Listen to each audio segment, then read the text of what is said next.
Yes, as Axel said, I'm Lucas from Coplay. I'm here to talk a bit about what the SYCL SC working group has been up to the past year, or since the last IWOCL, basically. So maybe to kick things off. Yeah. Okay. For the agenda for today, first going to talk a bit about what the SYCL SC working group actually is, what they're doing, what the motivation is for the standard, and then dive a bit more into detail about what the work has been in the past year since the last IWOCL, and then also a bit about what the ecosystem is and how you can actually get engaged with SYCL SC. When I say SYCL SC, there's really two chairs to this group. So we have Andre, who's co-chair of the SYCL SC working group and also the spec editor of the SYCL SC working group. And then we have Leonidas, who's also a co-chair and outreach officer. And if we look at the companies involved in SYCL SC, you can see that we actually have a broad range from like hardware vendors like Qualcomm, ARM, AMD, across software people like us in Coplay, BSC, doing more kind of research, and then up to like actual vendors that would use that, like Mercedes. I can't give a presentation in Baden-Württemberg without mentioning Mercedes, obviously. Yes. I mean, SYCL SC, of course, doesn't stand alone in like the development of safety critical specifications in the Khronos group. So one of the first ones was the OpenCL safety critical specifications, originally derived from basically the embedded set. So OpenCL as ES defined a set of or like a smaller set of OpenCL ready for embedded systems, and from that the OpenCL SC specification was derived. Vulkan also has a SC specification.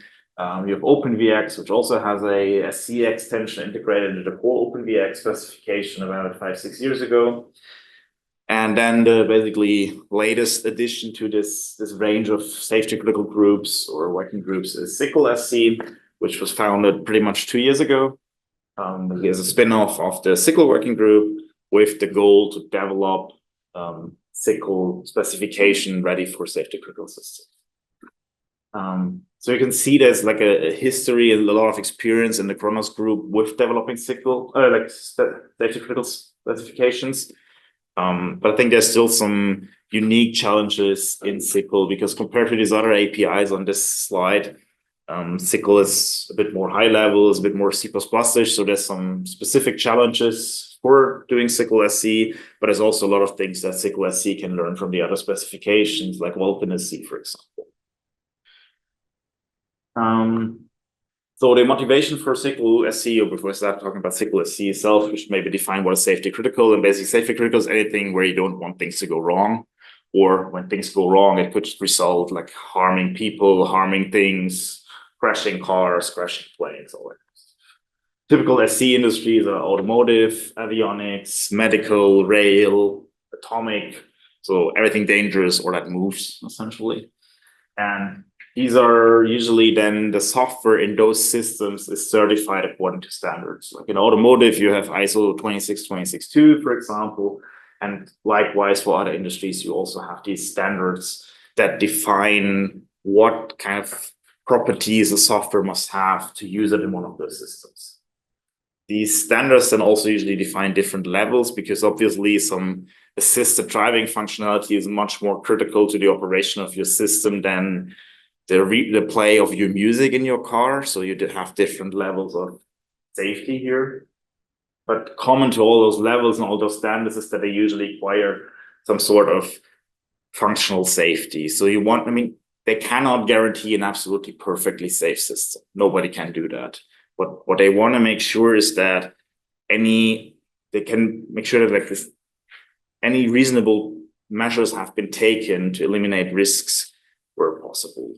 You usually, similar to like how in security, you usually start with an attacker model. You also in a safety critical standard, you usually start by use cases. So you define some basically environmental parameters that you want to be safe on, and then you must analyze your risks and then mitigate them where possible.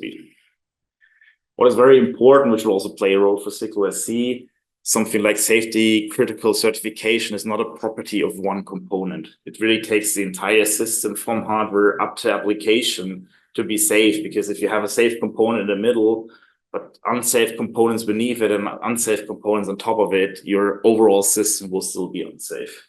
So it's really a whole system thing.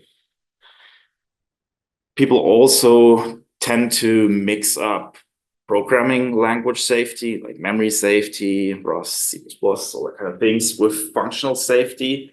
They are related, but they're definitely not the same things, so keep that in.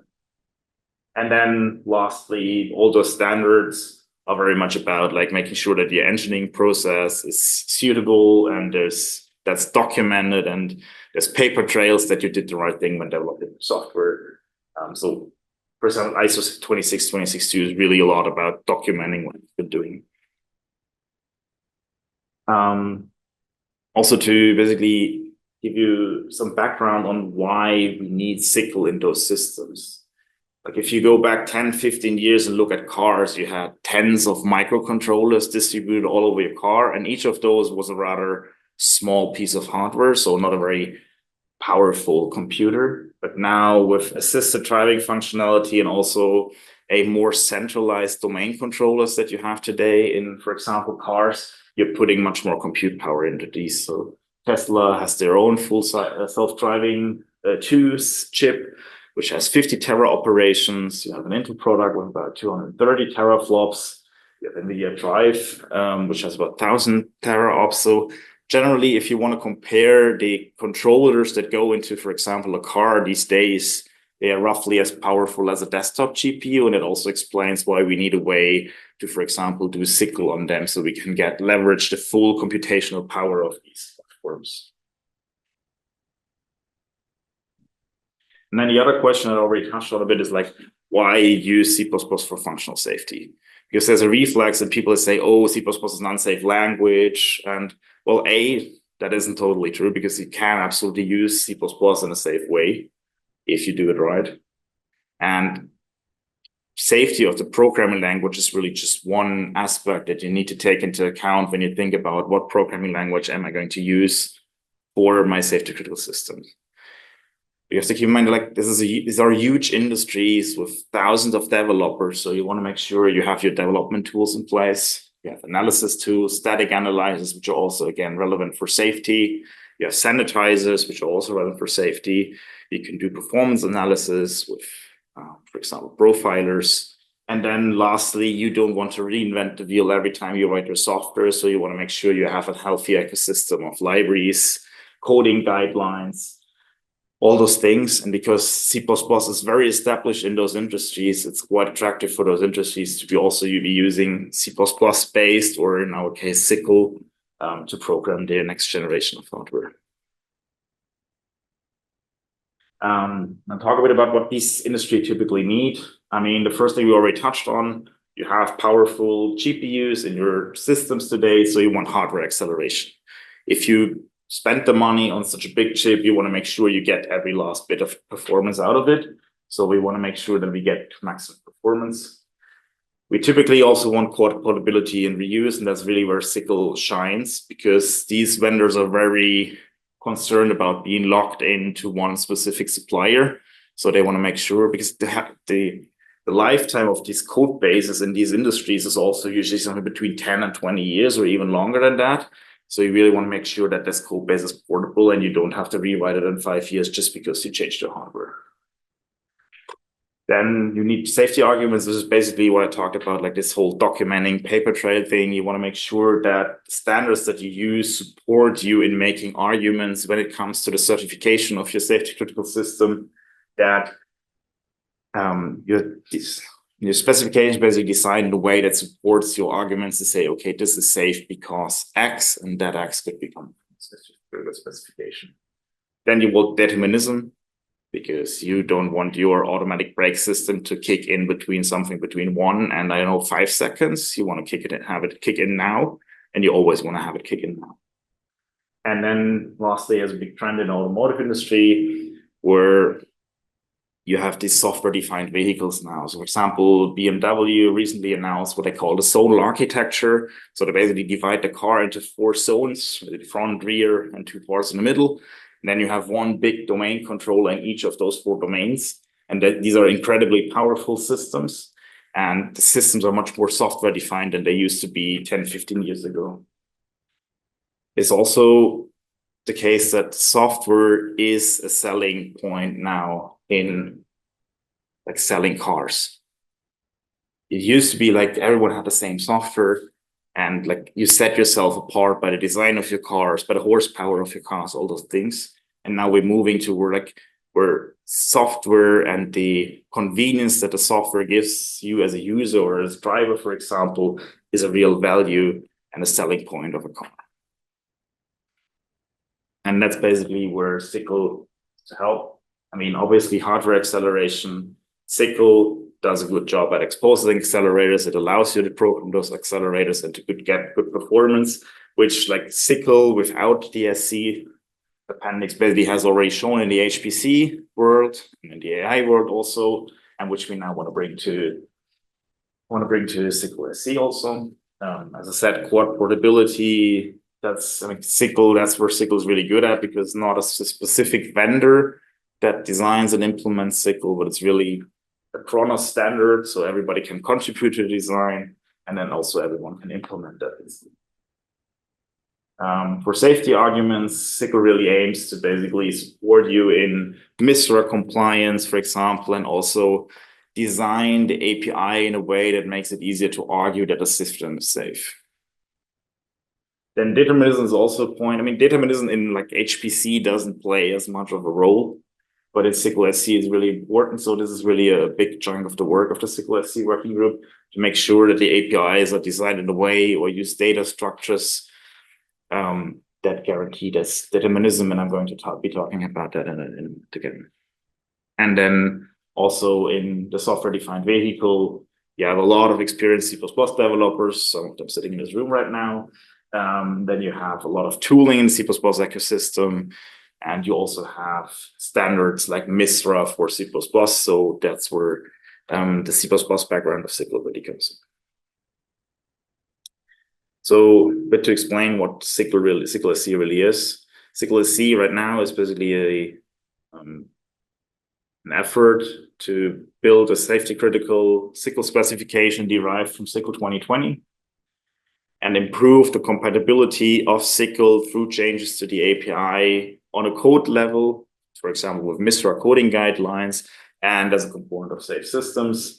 And they have some core philosophies: robustness, obviously, determinism, and simplification, because the more complex an API is, the more complex it or the more effort it is to prove that it's safe. So the simpler your API is, the simpler it is to make the argument that your API is safe. So simplification really also plays a big role. And how the SYCL SC working group goes about it is basically removals, modifications, and additions to the SYCL 2020, all aligned with those core values of the SYCL SC working group. There's also a thing that few things that SYCL SC really is not. So SYCL SC is not going to tell you how to implement a safe application. It will also not be able to guarantee a safe application. And that is because, as I said earlier, safety critical systems are really a whole system property. SYCL SC can help you achieve that, but SYCL SC alone won't be able to guarantee that, because if you run SYCL SC on a bit of unsafe hardware, it's nothing that SYCL SC can do for you here. SYCL SC is also not going to tell you how to implement a safe SYCL SC runtime. They will make sure that the API is allowed to do that and that you don't need to go to super long lengths to achieve a safe implementation, but it's not able to guarantee that or have specific rules on how to implement it. SYCL SC is also not going to tell you how to apply industry processes or standards. SYCL SC is not going to come with like a section that says use this MISRA guidelines and you'll be fine. It's really up to you. It's also dependent on the different industry, what you need. So SYCL SC is not going to really tell you what to do. And SYCL SC itself can also not be certified as safety critical. The individual implementations of SYCL SC can, and the systems that use SYCL SC can, and SYCL SC is going to support that as much as they can, but SYCL SC itself cannot be safety critical certified. And it's also not going to make your hardware magically safe. It cannot cover any gaps in safety critical or in safety in your hardware. So the SYCL SC's goal is to be compatible with all those goals above as much as possible, but it cannot do it for you. There's no magic wand that you can just wave and then your system is safe. Okay. With that, I want to talk a bit about what the SYCL SC working group has been up to. It's like a quick overview. It's like two headline features at the top. The first thing is error model, because SYCL, the regular SYCL standard uses C++ exceptions, which are a nice way to do that and absolutely work well, for example, for HPC or AI applications, but obviously you don't want your car to throw a C++ exception and just stop. So that's why they are working on an error model that allows to handle errors more deterministically and without C++ exceptions. Then they also work on an object model and dynamic memory, because in regular SYCL, we have dynamic memory or dynamic containers all over the place. So you pass things around as a vector, for example, but vectors allocate when you add an element and your vector runs out of space, it will reallocate. And that's not a kind of determinism that you want. So an object model and a model for dynamic memory is really important. C++ standard containers, already talked a bit about that, and I'll do that again in a second. Device selection is an important issue here, so we're going to be looking into that. Host side threat safety. Is SYCL SC guaranteeing that every SYCL SC implementation is threat safe on the host side, or is that an optional feature? If it's an optional feature, how can you query that? This kind of things.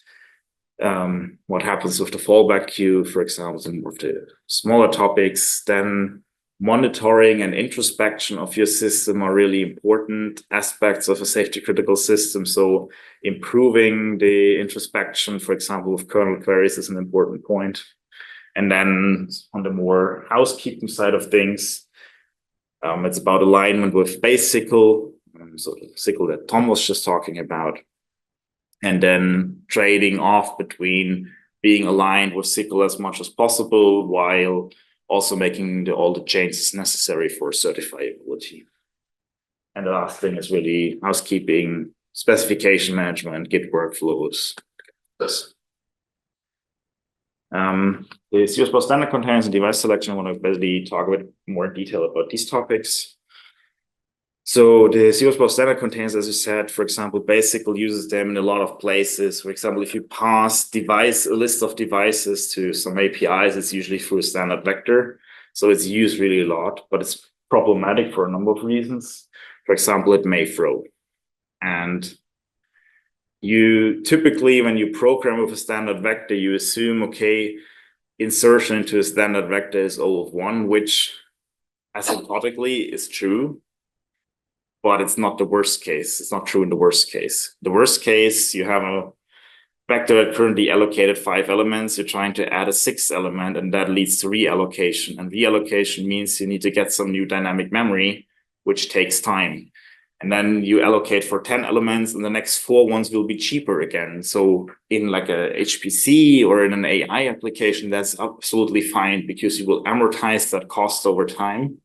But in SYCL SC is really not. Because what SYCL SC is interested in for determinism is the worst case. What's the behavior in the worst case?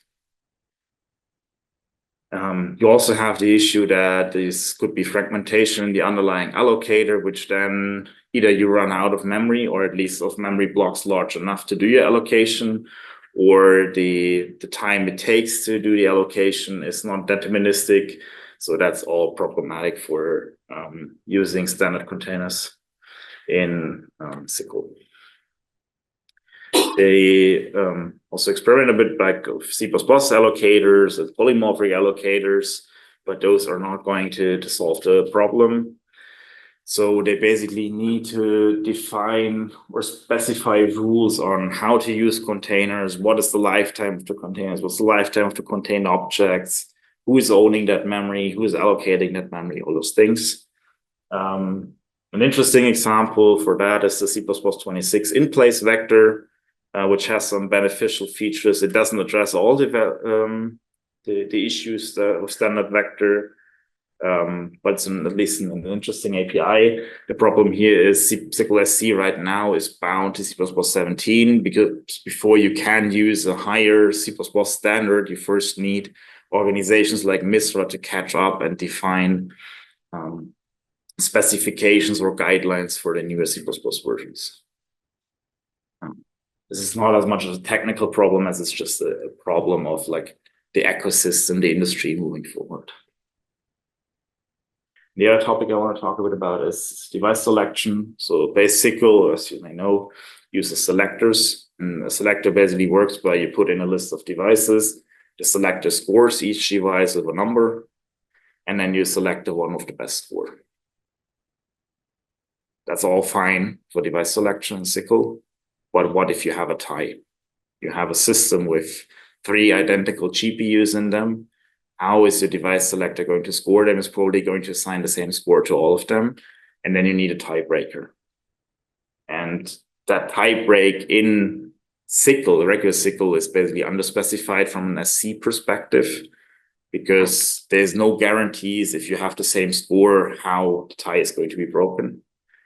And then you might get always the same GPU, you might get one GPU first, then the next one, but this is a source of non-determinism that is really difficult for SC, so they want to eliminate that potential source here.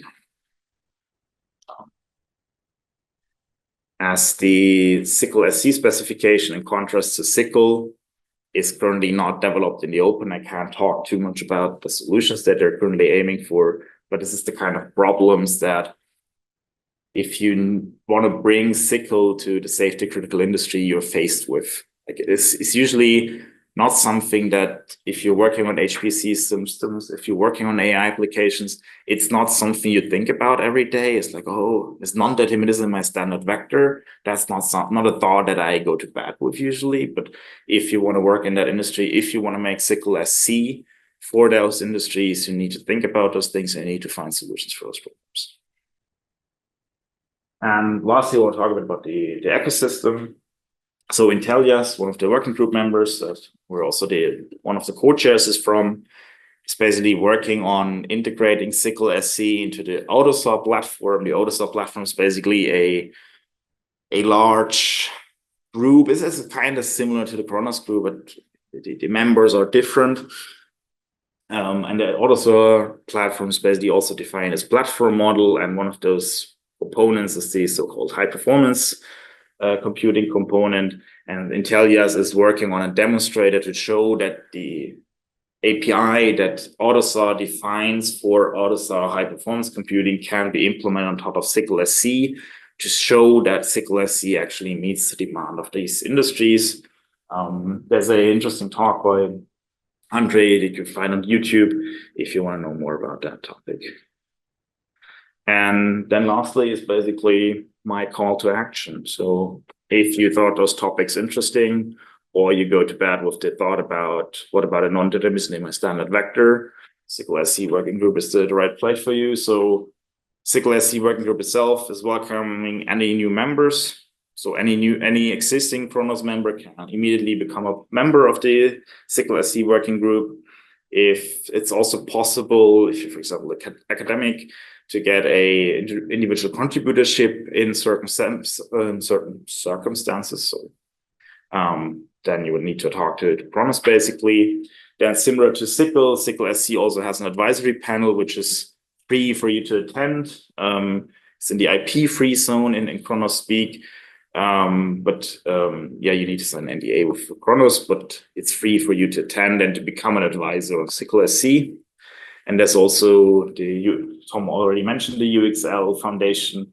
There's a safety critical special interest group in the UXL Foundation. So if you're interested in that topic, if you're maybe already an existing member of UXL Foundation, or you think the UXL Foundation might be something interesting to you or your company, you can always use the UXL Foundation special interest groups to get engaged in those discussions.